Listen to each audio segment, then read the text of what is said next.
সেনাবাহিনীকে প্রস্তুত থাকার নির্দেশ মাদুরোর।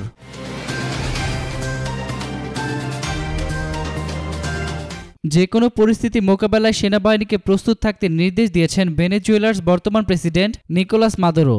সংকটময় রাজনৈতিক পরিস্থিতি নিরসনে নিজেদের শক্তি প্রদর্শনে গতকাল বেশ কয়েকটি সামরিক ঘাঁটি পরিদর্শন শেষে তিনি এই নির্দেশ দেন।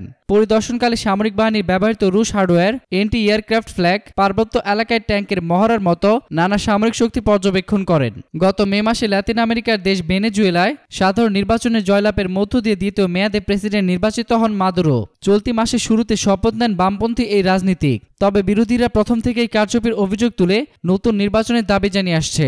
দেশের যখন এই অবস্থা, তখন প্রেসিডেন্ট নিকোলাস মাদুরোকে ক্ষমতাচ্যুত করার চেষ্টা করছেন হুয়ান গুইদো। মাদুরোর বিরুদ্ধে ভেনেজুয়েলার হাজার হাজার মানুষ বিক্ষোভ করলেও তার প্রতি সমর্থন ধরে রেখেছে সেনাবাহিনী। চলমান রাজনৈতিক সংকটে সেনাবাহিনীর ভূমিকা গুরুত্বপূর্ণ বলে বিবেচনা করা হচ্ছে। তাদের ভেনেজুয়েলার মানুষের পাশে থাকার আহ্বান জানিয়েছেন প্রেসিডেন্ট মাদুরো। এতক্ষণ ফ্রিকি নিউজের সঙ্গে থাকার জন্য আপনাদের সবাইকে ধন্যবাদ।